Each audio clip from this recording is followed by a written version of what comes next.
Welcome to GTC's Teaching Tidbits.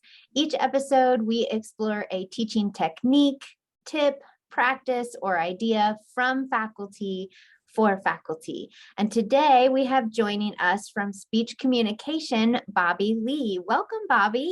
Thank you, Ms. Rachel. It's good to see you. It's good to see you too, and I'm so glad you are joining us today. Before we jump into the content, would you tell us a little bit about your background and the courses, the formats, etc., that you've taught?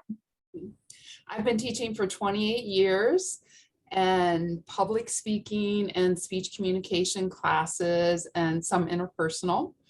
And my preferred form, of course, is face-to-face. I love to be in the classroom with the students, but I also teach the blended online. And my home base is here at Brazier campus in Simpsonville. I love that. I love that you have joined us today. And Bobbi has previously done some PD around our specific topic today. So I'm excited to have you share in just a moment. Over the last two episodes in this season, we've been focusing on elements that influence the atmosphere, the learning environment that we are creating in our classrooms. And we're continuing with that focus today by looking at another type of student we will see in our classrooms and examining how we can continue to create a positive, inclusive, effective learning environment for each student in our classes. So today, Bobbi is going to provide some helpful tips that will shine the light on students on the spectrum. So Bobbi, I will turn it over to you to share your teaching tidbit. Thank you so much, Rachel. I want to start with a quotation that I'm borrowing from one of our own Greenville Tech nursing faculty members, Miss Heather. And she said, if you have met one person on the spectrum, you've met one person on the spectrum. And what that means is that each one of them is unique. I think as faculty, we like to have a sense of control and assign characteristics that will help us. But in this situation, it's not always realistic.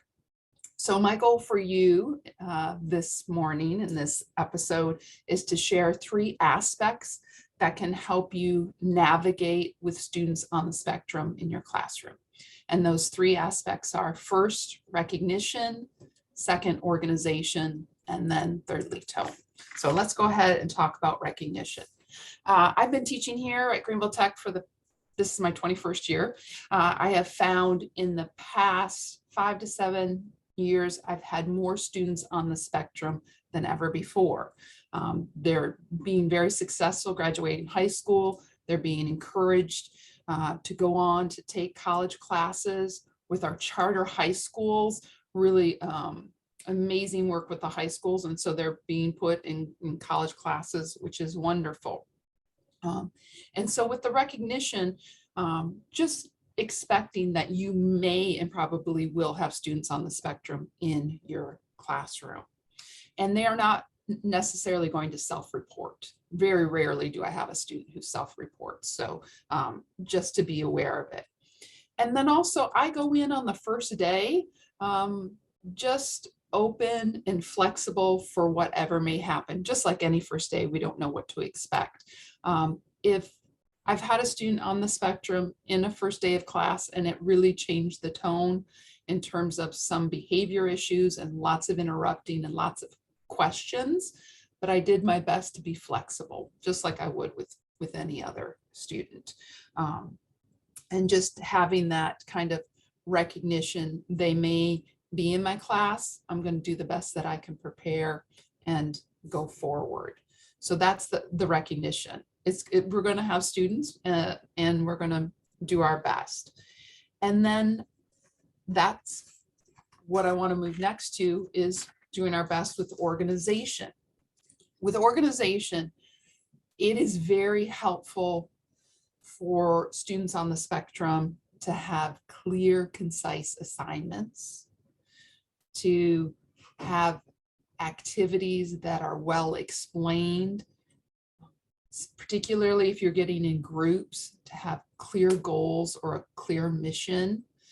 I know personally, when I've had students who I know are on the spectrum, when I'm creating assignments, I'm literally thinking, what are they going to ask? What blank can I fill in? How can I prepare when they ask me questions? So I always think ahead about that. If I have a rubric, I'll make that available. And there's one thing that I found really interesting. I often will tell the students for public speaking, just gesture naturally, let it come to you organically. What topic would be interesting to you? And I had a student who was very frustrated with that. And he said, I don't gesture naturally. I don't do anything naturally. Nothing comes organic to me. Can you help me? And I had never thought about that aspect before. So I try and make it as specific as possible. And of course, this is going to benefit all your students as well as those on the spectrum. One thing that I wanted to add is that I've had several students on the spectrum in my classes. So it's kind of a learning process, but I also have a nephew, his name's Eddie Thomas, and he's on the spectrum.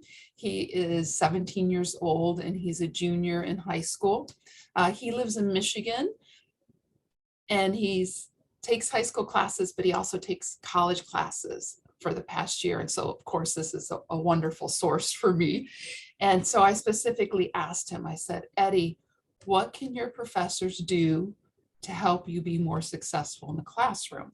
And I'm going to quote him. And this is what he said to me. I don't have anything really that I wish my professors were better at, but I always recommend giving clear directions to their students for their assignments and being there if they have any questions. And I thought that was wonderful. That made me so happy for him that he was having a good experience.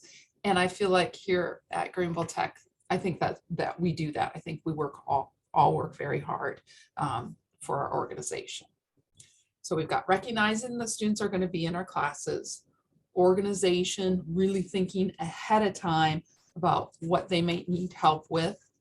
And then the third one is tone. And this one I think is very important. Through working with students and through working with my nephew, I realized that they do not understand sarcasm. Particularly my nephew does not understand sarcasm. So if I'm frustrated or think I'm being a little snarky and say something to him, they're not really going to get that. Let me give you an example. In my public speaking class, I spent probably about an hour going over a sample outline, just step by step by step, in class on Smartboard. That was on a Thursday. On Tuesday, I had a student bring in his outline and ask me to look it over, which was wonderful because he had already prepared it. And when I looked at it, looked nothing like my outline, looked like nothing that we had talked about. And so I said, I would love to look this over, but I want you to realize that you did not follow the sample outline. And he said, we had a sample outline? And this is the face I want to make. And what I wanted to say is, we painfully went over that for 45 minutes. What do you mean, did we have a sample outline? But that's not going to help him. He's not going to understand that. So I said, on Thursday when we were in class, I had a sample outline on the Smartboard. Remember, the topic was about gems. Oh, that's right, that's right. I said, okay, that's what I need you to follow. And he said, okay, great. So my sarcasm, what I think is funny, tone, snarky, would not have worked on him at all. So I try and avoid sarcasm in that situation. Also, you need to be firm too.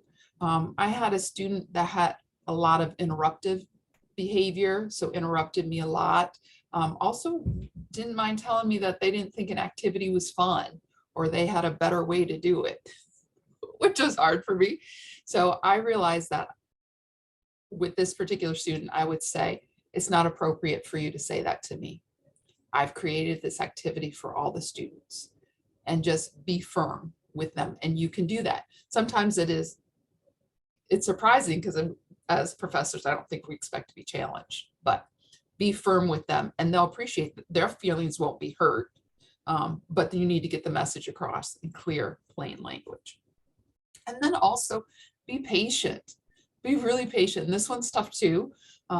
Try not to, when a student asks a question again, or raise their hand, or roll your eyes. Just try and be as positive as possible. And I always think, what if this student was my son? What if this student was my daughter? What if this was my nephew, Eddie? How would I want the professors to treat them? And then my last bit of advice is totally ask for help. Really ask for help. And I think we're so fortunate to have amazing faculty here at Greenville Tech. Ask for help and talk to each other. I think one of our best coping mechanisms is just to talk to each other. Michael Vargo, psychology, of course, one of my favorite people in the world. But after class, if I'm having a tough one, I'll say, Michael, and we just talk it out, take a deep breath, say, it's okay, it's going to be okay. And then we just go back in and try and face another day. So overall, I've shared with you first recognizing, okay, students will be in our classes, being organized, specific as possible, really think about your tone. And now I want to say just one more thing, okay? Remember that if you've met one person on the spectrum, you've met one person on the spectrum. And so each one of our students are unique. We're going to do the best that we can, and really always, bottom line, just like these teaching tidbits, ask for help. That's so wonderful, Bobbi. Thank you so much. I love just a reminder in that quote as well, that brings us back to, again, we can't put students in specific boxes, Absolutely, because there's so much that goes into each person and each student and who they are. But what helpful tips there. And I have to echo that your tip at the end about, relying on each other. And I think that's one of the things I've loved most about the teaching community here at GTC is the ability to collaborate with fellow faculty to talk things through and often get ideas that just didn't even occur. Yeah. And just the empathy. I think like, oh, absolutely, but you can do this. You got this. Yes. Yes. Yes. Absolutely. Well, these were wonderful tips. Thank you so much for sharing this with us today. It's been a pleasure to have you on this episode. Thank you so much, Rachel. And anybody that has any questions or anything I can do to help them, they're always welcome to email me, of course. Great. And you beat me to it. Bobbi's email is right here on the screen. You heard it from her herself. She welcomes you to reach out and continue that conversation. If you have ideas for topics that you'd like to see covered in the tidbits, if you have a tidbit worth sharing, or someone who does, I always ask you, reach out to me, let me know. My email is here as well, rachel.cobb@gvltec.edu. Well, that's this week's teaching tidbit, and we will see you next time.